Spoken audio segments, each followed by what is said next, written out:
Teman-teman, aku mau nanya nih, sebenarnya ada itu apa sih? Menurutku yang benar-benar ada tuh ya dunia nyata, di luar dari pikiran kita, di luar dari kesadaran kita. Misalnya nih, bakso itu tetap ada.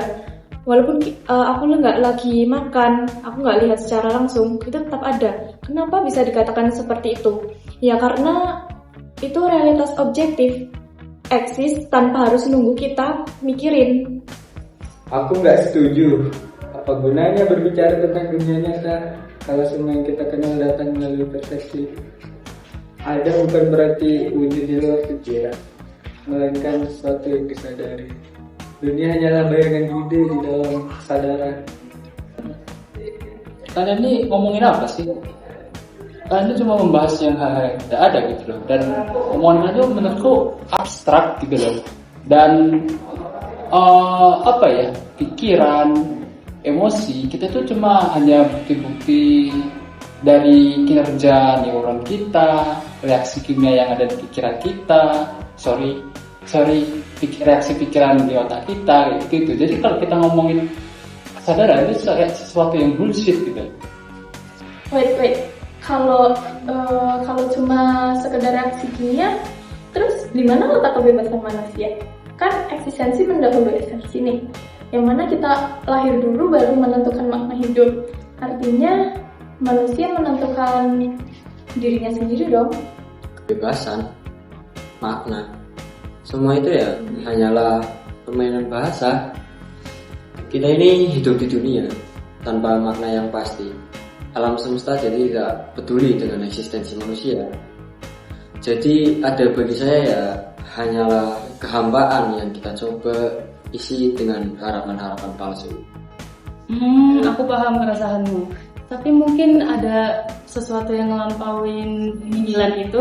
Gak mungkin dong alam semesta tiba-tiba ada gitu. Pasti ada yang menciptakan. Ada kesadaran yang lebih tinggi, yaitu Tuhan. Nah, tanpa Tuhan itu, ada itu tuh gak bermakna. Ya gak sih? Jadi pandangan seperti itu sulit diterima dalam ilmu pengetahuan, dan sains hanya bisa menerima sesuatu yang dapat diuji dan dibuktikan. Jadi kalau tidak bisa diamati atau diukur, bagaimana mungkin kita menyebutnya ada? Menarik juga ya. Jadi, realisme itu melihat bahwa ada itu sebagai sesuatu yang objektif. Terus, idealisme itu ngejadiin ada ini sebagai konstruksi dari sebuah pikiran. Dan materialisme itu mengecilkan ada itu menjadi sebuah materi. Dan ada yang namanya eksistensisme. Nah, di sini itu eksistensisme itu menekankan bahwa kebebasan, nihilisme itu meniadakan makna. Dan spiritualisme itu menghubungkan hakikat kepada Tuhan. Dan yang terakhir nih, positivisme. Kayak menuntut bukti kepada empiris. Tapi bagaimana jika ada itu bukan sebuah hal yang tunggal, bukan sebuah hal yang ada itu misalnya ada yang lain gitu loh. Dan mungkin ya setiap pandangan orang-orang itu berbeda mengenai ini, mengenai apa yang ada dari realitas, terus yang berkaitan dengan material, terus yang berkaitan dengan mental dan moral, terus bahkan yang hal-hal yang spiritual. Jadi maksudnya ada tuh bukan benda-benda segala sesuatu yang bisa kita lihat atau kita sentuh ini, itu bukan ya. Tetapi segala sesuatu yang punya segala cara untuk bisa kita rasakan gitu. Dan keberadaan itu apakah bentuknya bermacam-macam atau hanya soal bentuk fisik? Apakah begitu? Seperti ide kesadaran dan nilai semuanya ada, tidak bisa disentuh. Nah, bener tuh. Aku juga pernah ngebaca. Menurut Heidegger itu ada itu lebih mendasar daripada pertanyaan tentang kita mempertanyakan tentang sesuatu. Tapi bagaimana kalau sesuatu itu ada? Jadi selama ini kita terlalu sibuk mendefinisikan apa itu realitas, tapi lupa bahwa kita itu bagian dari dirinya. Tidak ada ontologi tanpa eksistensi manusia. Terus bagaimana dengan nasib orang-orang yang merasakan hidup mereka hampa tanpa makna? Apakah eksistensi mereka juga berlapis?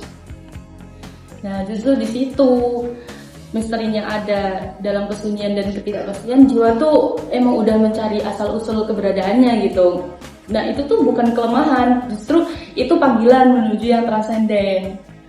Transenden atau tidak, kita sebagai manusia harusnya tetap punya tempat hidup di dunia ini, dan bukan perdebatan soal mana benar mana salah gitu, tapi karena memang bagaimana kita sebagai manusia itu memahami makna dari keberadaan kita.